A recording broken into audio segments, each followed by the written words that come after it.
Hi folks, HR Funk here. Welcome to part 2 of my evaluation of the Tisas Stingray 1911 9mm pistol. If you saw part 1 of this video, you already know that was a detailed shop review where I talked about all of the characteristics and features of the Stingray. In this, part 2, we're going to head off to the range and see how it shoots. I actually took the Stingray to the range yesterday and recorded the footage you're about to see. And prior to going out there, I cleaned it and properly lubricated it.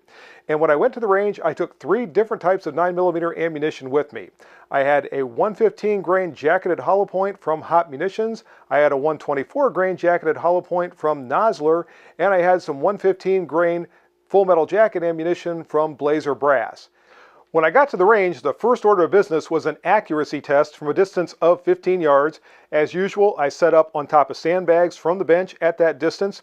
And I wanted to test the Nosler ammunition and the 115 grain jacketed hollow point from Hot Munitions from that distance specifically because the Nosler load is a match grade load, whereas the Hot Munitions load is a defensive load. So I was expecting the Nosler ammunition to potentially be a little bit more accurate, and I wanted to look at what I would call a best case scenario for accuracy with the Stingray, and I also wanted to see what you could expect with typical defensive loads if you're shooting for accuracy out of one of these handguns.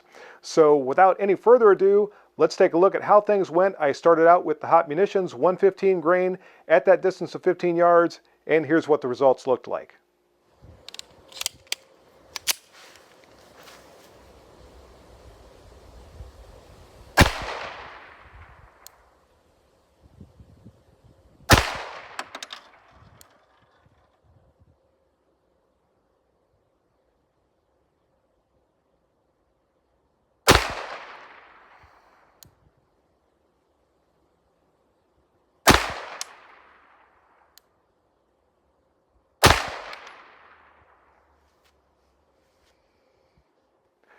Next was the same test, this time around with the Nosler 124 grain jacketed hollow points. Again, this is a match grade load, and here's what it looked like with that ammunition.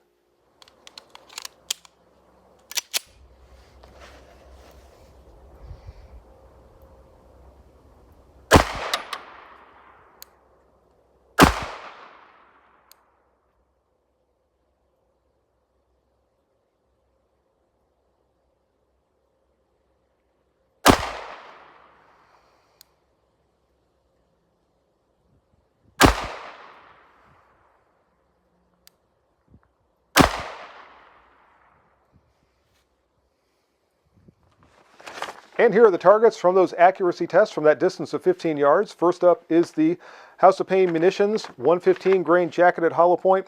And I did mark the shot holes on the target with my stickers.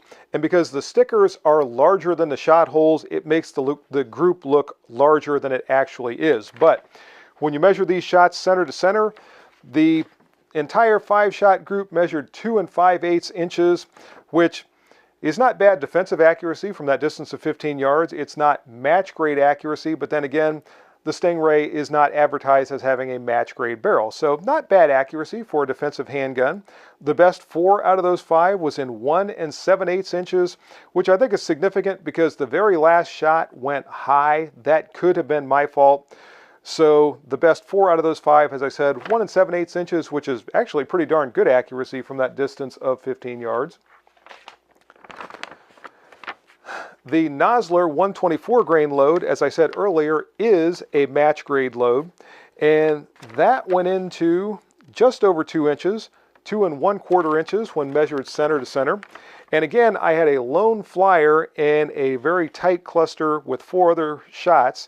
Those 4 best shot holes went into 1 3/8 inches.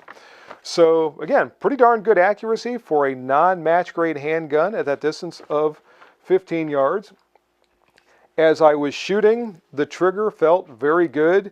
This, as I said in the shop review, is also not a match grade trigger. It's breaking between 5 and 5.5 pounds, around 5 1/4, 5 1/3 pounds. But the break is very clean. I'm not noticing any creep. There's a tiny amount of over travel. And also, when we look at these shots, something to take note of, and I'll talk about this later, is with both groups, as soon as I orient them correctly for you here, with both groups, as I was shooting, the shots are off slightly to the left.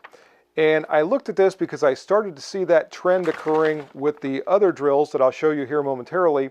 And I did notice that the rear sight was slightly off to the left, so I'm going to need to drift that back just a little bit.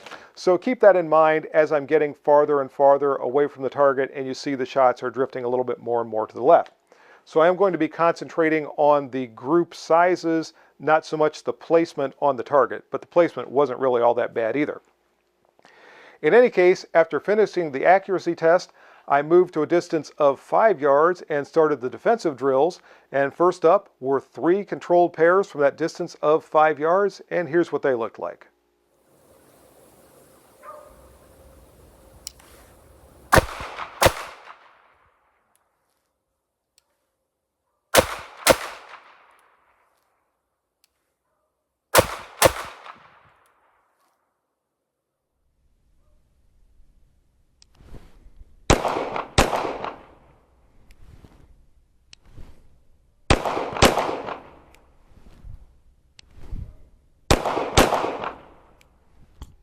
So a couple of things before I get into the results of those controlled pair drills, folks.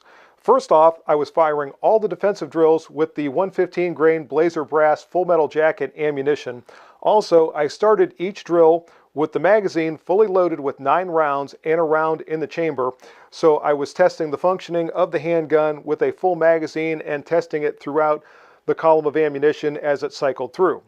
Also, each one of the drills I started with the safety engaged, the thumb safety that is, so as I came up to fire, I was sweeping that safety off and also testing the function of the safety.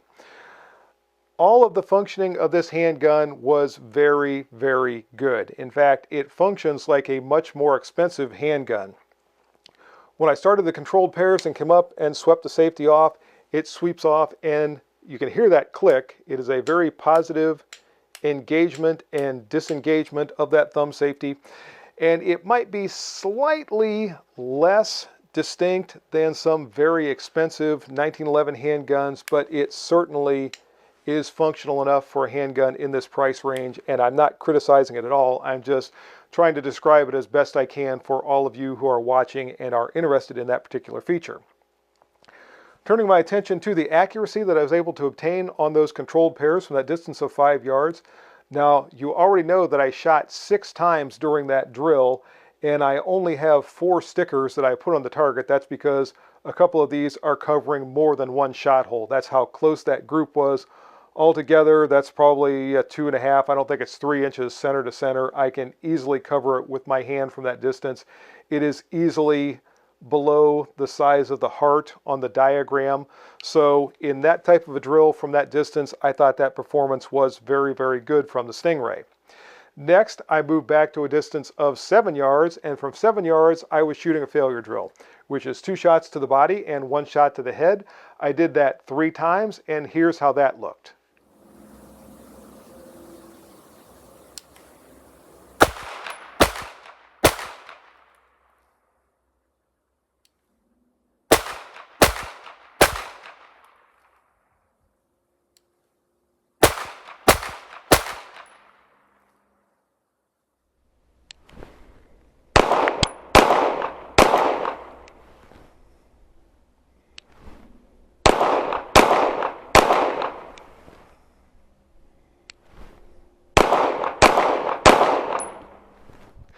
And for the results of the failure drill, I decided to use the light blue stickers.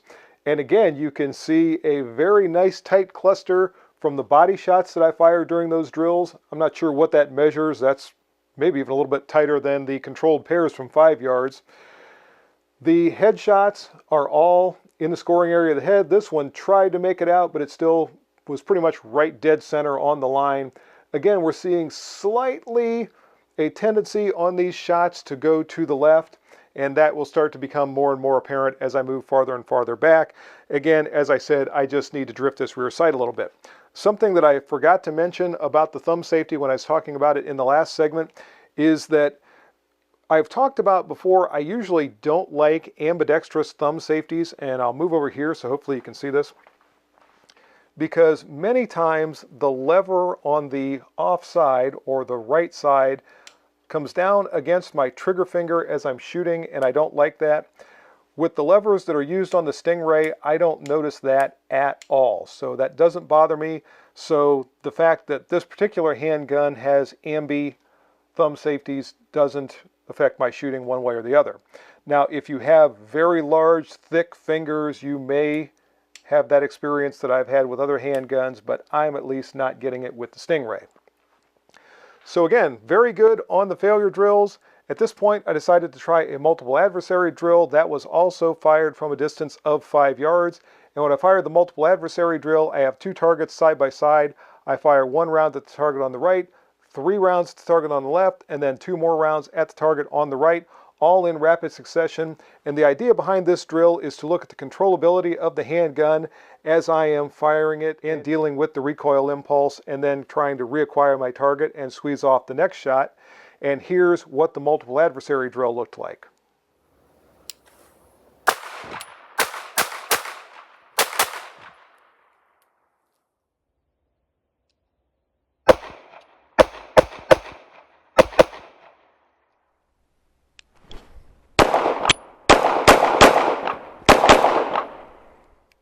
The multiple adversary drill always presents a little bit of a problem when it comes to recording the targets, because I have to come up with a camera angle where I can try to show the results on 2 different targets pretty much at the same time. So that's why I have to change up the view and show me shooting and then show the results on the target rather than do the split screen view like I typically do. In any case, I used red stickers to show the results of the multiple adversary drill. The first and the 5th and 6th shots are nicely centered on the first target. These 3 shots are in a nice cluster for as fast as I was shooting, but I actually overturned just slightly as I was coming across. I saw my sight picture here, but I had not stopped moving when I started to press the trigger, so I proceeded to put 3 shots into the right lung of the target. That's my fault, not the pistol's fault. That really is not a result of that sight being that far off to the left, but we do see a little bit of a tendency, even still on these shots, to be slightly to the left. And once again, when I go back to the greater and greater distances, you'll see that a little bit more magnified. In any case, I think the multiple adversary drill was very good. The recoil impulse from the Stingray pistol is very controllable, as you might have seen when I was shooting my way through the drill and you saw the footage. It is an extremely easy pistol to shoot with the trigger that it has. I've already talked about that it breaks very, very cleanly. The sights are easy to pick up. These are Novak style 3-dot sights, and they allow for very quick defensive work, as you can see in that last drill. So with these drills out of the way, I decided to start to increase the distance somewhat. So I moved back to a distance of 15 yards, and from that distance of 15 yards, I fired 5 shots into the body of the target, and here's how that went.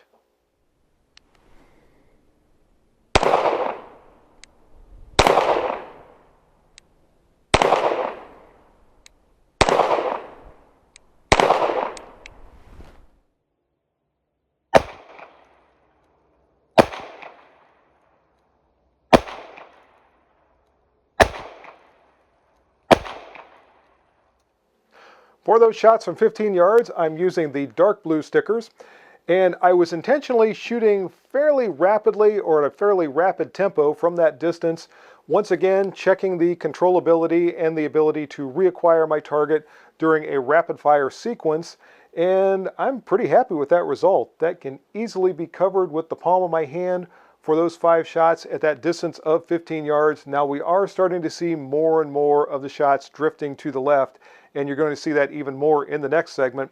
So again, I point that out again because all I have to do is drift the sight, and that takes care of that issue. So it's not a big problem. It would have been nice if the sights would have been regulated properly from the factory, but I have had much more expensive handguns that also had the sights off somewhat and had to be corrected.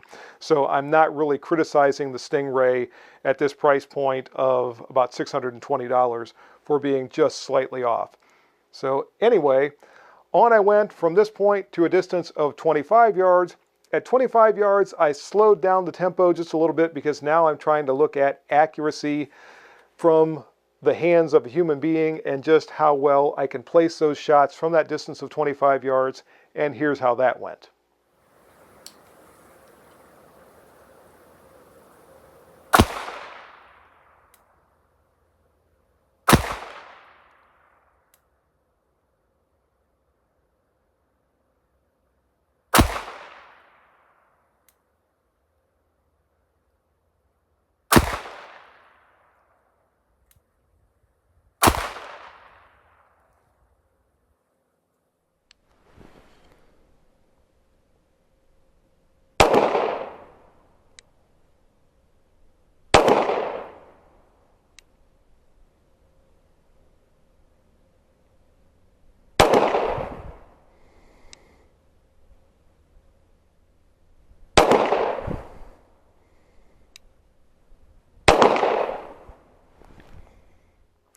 and the shots from 25 yards are marked with the green stickers. And from that distance of 25 yards, we see the greatest deviation in those shots with them drifting off to the left, but the 4 best shots I can still easily cover with the palm of my hand. I had one shot that drifted away from the main group a little bit. That was probably my fault. So the accuracy from that distance is looking very good. With a slight sight correction, this group is going to be over here, and that would be extremely good from that distance of 25 yards.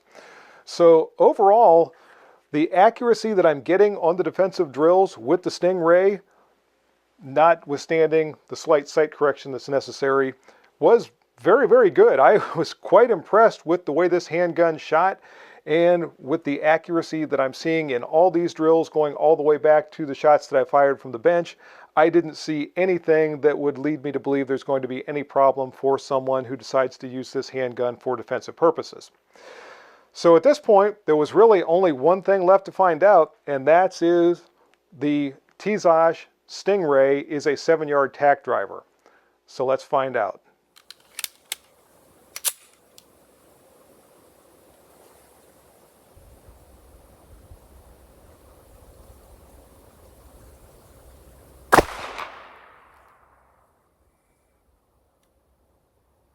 Good windage on the first shot. My elevation was off, hit a little bit low. So let's see what happens with shot number 2.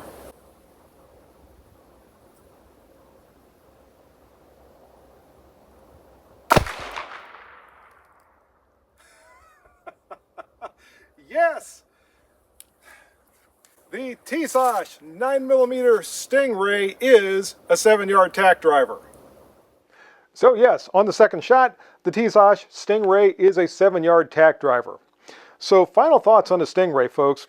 First off, let's talk about the functioning. I tested 3 different types of ammunition in this handgun yesterday, and they all 3 ran flawlessly. 2 different types of hollow point ammunition that were 2 different weights, 2 different configurations, ran just fine. The full metal jacket ammunition, that Blazer brass, which is also 115 grain ammunition, also ran perfectly. So the functioning could not have been better. The accuracy for the intended role of this handgun is absolutely adequate, if not pretty darn good. And with a little bit more work with this handgun and getting a little bit more used to it, I can probably close down some of those groups a little bit more. I've already worked on the sight some. I've got to get back out to the range and see if I've got that dialed in or if I'm still going to need to do a little bit more work with it. But in any case, this is an awfully nice pistol, folks. For a defensive handgun, it comes with 2 9-round magazines. Obviously, you get +1 in the chamber. That would give you 10 rounds of 9mm ammunition in a lightweight, compact 1911 package that's going to be easy to shoot, easy to carry, and there's not much more I can say about this. Tisas just continues to knock it out of the park, everyone. I've got now 3 others with my Tank Commander, my Raider, and what's the other one that I have?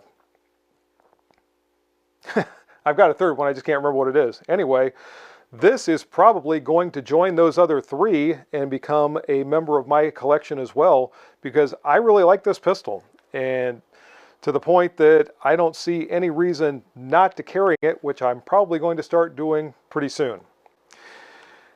So that's going to bring to a close part 2 of my evaluation of the Tisas Stingray.